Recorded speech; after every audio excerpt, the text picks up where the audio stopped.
మాడు పగిలే ఎండల్లో సడన్ గా వానలు కురిశాయి. ఒక్కపోత నుంచి రిలీఫ్ కలిగిన అకాల వర్షాలు అపార నష్టాన్ని మిగిల్చాయి. గాలివానకు కరెంటు స్తంభాలు సైతం నేల కొరికాయి. చిన్న చిన్న డబ్బా షాపులు ఎగిరిపోయాయి.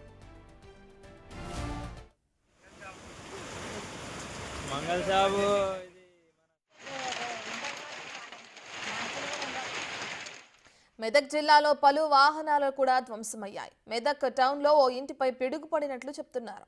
మెదక్ జిల్లా అల్లాదుర్గంలో ఉరుములు మెరుపులతో భారీ వర్షం కురిసింది. ఇక పొద్దుటి నుంచి పొడిగా ఉన్న వాతావరణం ఒక్కసారిగా మారి వర్షం బీభత్సం సృష్టించింది. ఈదురుగాలులకు మొక్కజొన్న పొలాలు నేలకొరికాయి. కోతకొచ్చిన పంట పాడవడంతో రైతులు ఆవేదన వ్యక్తం చేస్తున్నారు. వాహనదారులు సైతం వర్షంతో ఇబ్బంది పడ్డారు.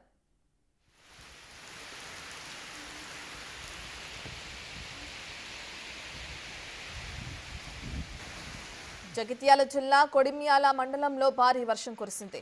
వేడి గాలులతో పొడిగా ఉన్న వాతావరణం ఒక్కసారిగా మారింది. ఆకాశం మేఘావృతమై ఉరుములు మెరుపులతో భారీ వర్షం కురిసింది.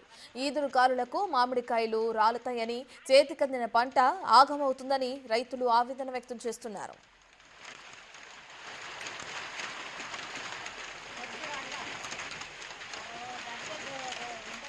కోనాపూర్లో నివాస గృహాల మధ్యలో ఉన్న తాటి చెట్టుపై పిడుగుపడింది.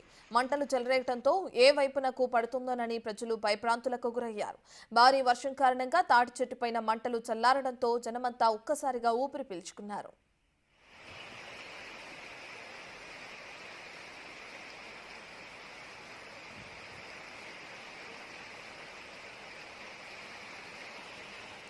రాజన్న సిరిసిల్ల జిల్లాలో భారీ వర్షం కురిసింది. జిల్లాలోని సిరిసిల్ల, వేములవాడలో వర్షం కురిసింది. వర్షం కారణంగా రాజన్న సన్నిధికి వచ్చిన భక్తులు ఇబ్బందులు పడ్డారు.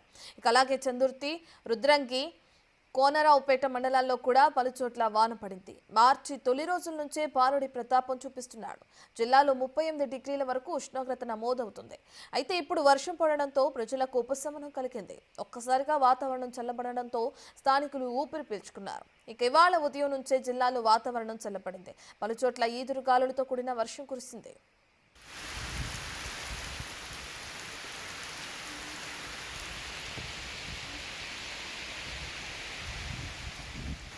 కొమురంభీం, ఆసిఫాబాద్ లో కూడా వర్షం బీభత్సం సృష్టించింది. రెబ్బెన మండలంలో ఈదురుగాలులు, వడగండ్లతో ఇంటి పైకప్పు, రేకుల షెడ్లు ఎగిరిపోయాయి. ఒక్కసారిగా మారిన వాతావరణం, గాలివానతో స్థానికులు భయాందోళనకు గురయ్యారు.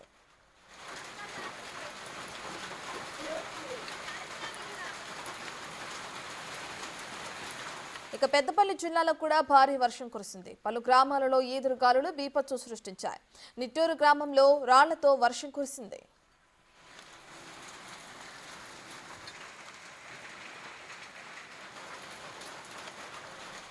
సంగారెడ్డి జిల్లా నారాయణఖేడ్లో భారీ ఉరుములు మెరుపులతో భారీ వర్షం కురిసింది. ఈదురుగాలులతో వరుణుడు బీభత్సం సృష్టించాడు. ఉదయం నుంచి చాలా ఎండగా ఉండి వాతావరణం ఒక్కసారిగా చల్లబడి వర్షం కురిసింది. మామిడి పంట పూతకు వచ్చిన సమయంలో వర్షం కురవడంతో రైతులు నిరాశ వ్యక్తం చేస్తున్నారు.